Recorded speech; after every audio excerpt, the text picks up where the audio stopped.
Back to Jalen and Jacoby. Jalen Rose, trade deadline came and went. No superstar moves, but the Eastern Conference got really interesting. So we have a segment. It's called The Eastern Conference Race to Lose to the Warriors in the Finals Heats Up. Are you ready, Jalen Rose? One of the most impactful trades from yesterday involves a gentleman by the name of Marc Gasol, who's been losing in Memphis for quite some time now, and now he is on a championship contending team. He has been moved to the Raptors for Valanciunas, DeLon Wright, CJ Miles, and a 2024 second-round pick. Jalen Rose, what does swapping out Gasol for Valanciunas do for the Raptors? A couple of things. One, it gives them another crutch in case Kyle Lowry flames out in the playoffs. Okay. For initiating offense. Yes. At the high post, he's a terrific passer, can make an open shot, is averaging a career high in assists. The other thing it allows them to do is have a former Defensive Player of the Year defend Joel Embiid on the block. Mm-hmm. Those are the main things that he's going to be able to bring to the table. And the other thing is experience. The Toronto Raptors, while they've made it to the playoffs the last couple of years, have not been successful as they thought they would be. So now as the 1 seed, 2 seed, whatever they end up, you bring in Kawhi, you bring in Danny Green. Pascal Siakam is playing like a most improved player. Serge has experience. Gasol has experience. You hope that you can now surround your team. Van Vliet is playing really well. With enough guys that understand in the playoffs you got to play different styles. Yep. He gives them flexibility to do that. He's definitely a much better passer than Valanciunas. That's without question. Now, another interesting addition, the Bucks added Nikola Mirotic. It was a 3-team deal. It gets a little complicated, but basically the Pistons ended up with Don Maker, and the Pelicans ended up with Stanley Johnson, Jason Smith, and a couple second-round picks. Jalen, what does Mirotic do for the Bucks? The great thing about having an MVP caliber player is that now I can build a roster to mask his weaknesses. Yep. And so one of the things that Giannis doesn't do well is shoot the ball from distance. So now you want to have people around them that can. You got Middleton that can make a shot. Yep. They brought in Lopez, who can make big-time shots from the center spot. Now you bring in another stretch 4. And also, he's tall. So when you go against the Celtics, you need interchangeable parts like they have. When you go against the Sixers, who just got much better and the Raptors, you need interchangeable parts. He allows them to have another guy that can be a knockdown shooter playing alongside Giannis for a team that already is terrific at shooting the 3 overall. Not just casual fans, but I would say most NBA fans don't even know that the Pacers are in 3rd place in the Eastern Conference. They lost Victor Oladipo for the season, but they're sitting in 3rd place. And there are now rumors, this hasn't been done yet, but it seems like Wesley Matthews, who's no longer going to be on the Knicks, could join the Pacers. Are the Pacers a serious threat to what most of us consider the best 4 teams in the Eastern Conference? Shout out to Nate McMillan, who's done a terrific job nurturing this team. You lose Victor Oladipo. Yep. But yet when LeBron James and the Lakers come to town, you still beat the brakes off of them by 42 points. So that lets you know that they bring effort on a nightly basis. Turner, Sabonis, Collison, not household names, Thad Young, but yet really competitive. And now you're going to get a chance to appreciate Bogdanovich because he's going to get more shots. Great game. And he's going to be able to put up big numbers. He put up big now numbers you bring in Wesley Matthews. You give him a level of confidence saying, hey, I can get some of Victor Oladipo's minutes. I can get some of his shots.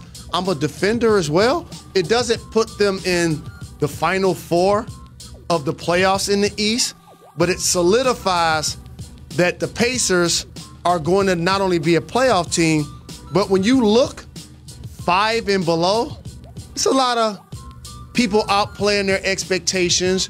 We can kind of anticipate who the Final 4 in the playoffs are going to be, but this does help Indiana. Well, you mentioned it. The Sixers obviously added Tobias Harris. The Celtics stayed pat. You know, Wesley Matthews on the Pacers, Mirotic on the Bucks, and, of course, Gasol on the Raptors. How does this change your thoughts about the Eastern Conference? Who do you think will come out of the Eastern Conference to lose to the Warriors? Shout to Elton Brand, who, first and foremost, usually when you don't draft a player high, you don't have to worry about him being a bust on your watch. Yep. So he was able to trade Markelle Fultz because he didn't pick him. Now, this year you started with Embiid and Simmons. You add Butler, and now you add Tobias Harris, and another underrated pickup, Jonathan Simmons. Yeah. He's going to give them versatility. He's going to give them toughness. They're going to have multiple players that can switch defensively. He had some big playoff games for the Spurs. And so now each team improved itself at where they were weak. Tobias Harris, I'm glad he's going to get a chance to play on this stage because people are going to see how good he is.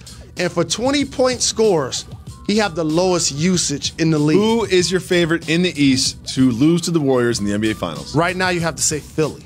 I think so, too. I think after the moves they made, I wouldn't have said that 2 weeks ago, but now I would say Philly. I've said this all season. The playoff intrigue in the league is who's going to face the Warriors in the Western Conference Finals? Who's going to watch the Eastern Conference Finals? There'll be some disappointed teams in the East. Gonna be there are 4 fascinating teams to that see. all expect to be in the Eastern Conference Finals, and only 2 of them can make it. Jalen Rose, you know how you can't give yourself a nickname? Can you anoint yourself the MVP? We'll just. Welcome back to Jalen and Jacoby. Jalen Rose. We created this segment years and years ago, and it's still with us today. It is time for Soft Move or Boss Move.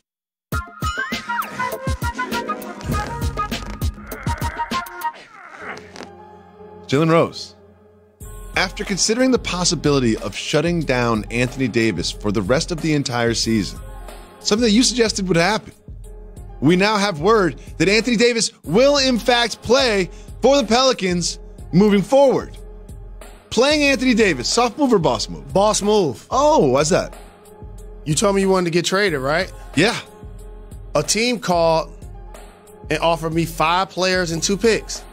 Pretty sure a lot of other teams calling for your services. The team that had the strongest offer, we didn't call them back. We didn't return their message. You know why? Because you're not a free agent. And since you're not a free agent this summer, and playing the second half of the season helps us get closer to the playoffs.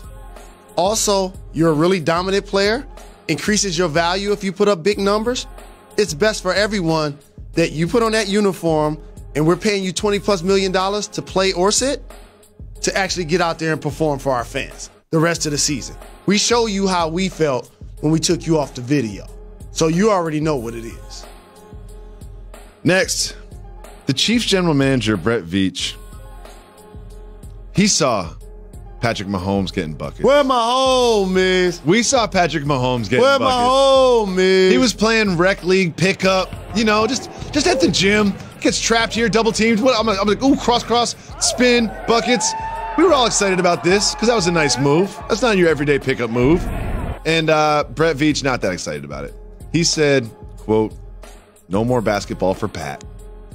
Soft move or boss move, shutting down Patrick Mahomes' pickup games. When we showed that footage, do you recall what I said? I remember exactly what you said. I said, that's $200 million on that spin move right there.